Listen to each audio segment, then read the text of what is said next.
PlanetWorka, a world in development. Irrawaddy Delta, 2012. How important is a strong tree? In some cases, it's the difference between life and death. We're in the Irrawaddy Delta reviewing school and disaster reduction programs. The Delta is a labyrinth of rivers and tributaries, waterways leading to the Andaman Sea. Transport is primarily by water, and around us boats and fisherfolk ply their trade. For first-timers, the boats are entertainment. For locals, they are time-consuming and expensive. Our longboat seats 8, with a pilot up front checking for nets and logs, and an engine operator at the rear looking very cool in sunglasses and sarong. Longboats sit low in the water, and this one has a powerful motor, making us the fastest on the water. But the picture of normality in the Delta's bustling waterways masks a tragedy of momentous proportions.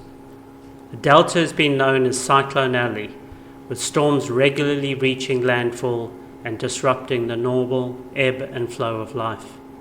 However, in 2008, a cyclone with a difference changed the region dramatically. While people across the Delta were aware of Cyclone Nargis bearing down on the Delta in May of 2008, no one seemed to appreciate the power coming their way. Nargis slammed into land with a devastating accomplice, a storm surge. The winds had been so powerful out to sea that they had driven the ocean towards the land, riding on the back of an extraordinary high tide. The result was a wall of water 3 meters high that coursed up the rivers and across the fields up to 50 kilometers inland. With few areas with any high ground above 3 meters, the waves swept away homes in hundreds of villages. Men, women and children of all ages flushed from their homes, desperately seeking any protection they could. The stories are heartbreaking.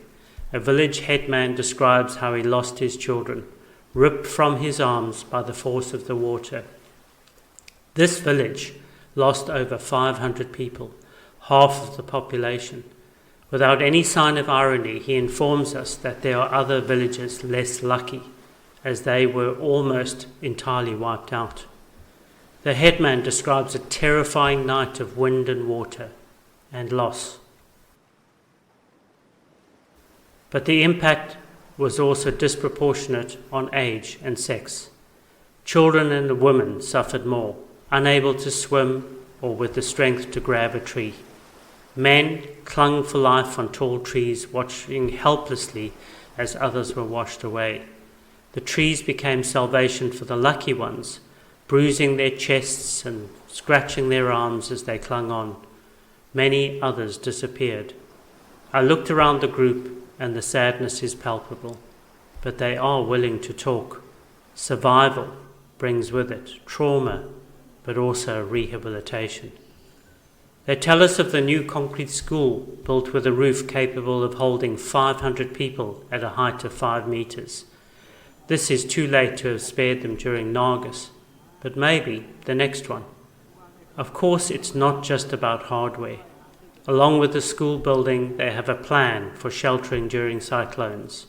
Part of the preparedness is taking children and adults and pointing out the strongest trees to be used in future, the ones that won't wash away. I'm reminded of the role of trees in rural southern Africa, where they become symbols of life. Village elders would point with pride to trees that were planted when they were born, now fully grown and distinctive in their size. Children's birth would be celebrated with a planting. Trees would provide fuel for cooking and heating and a variety of medicinal purposes. The mechanized destruction of trees became symbolic of the destructive power of modern industry on rural life. In the Delta, trees become lifesavers, literally. I'm bowled over by the generosity of these Burmese, still reeling 4 years after the disaster, but they are rebuilding. Much activity is directed at children, with early childhood centres, schools and clinics high on their list of priorities.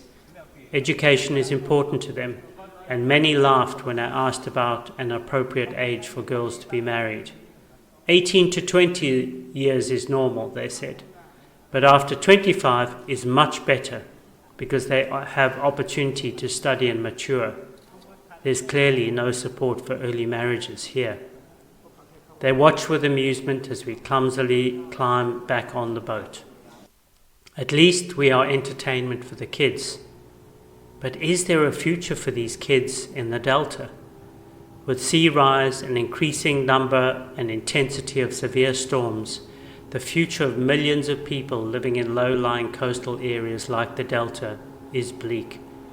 The scale of threat is too big and broad to stave off with infrastructure alone, and there isn't anywhere else to go. Tragically, Nargis is likely to be followed by an event of similar intensity within a decade. Well-designed and fortified buildings will undoubtedly help, but the entire next generation of the Delta is at risk.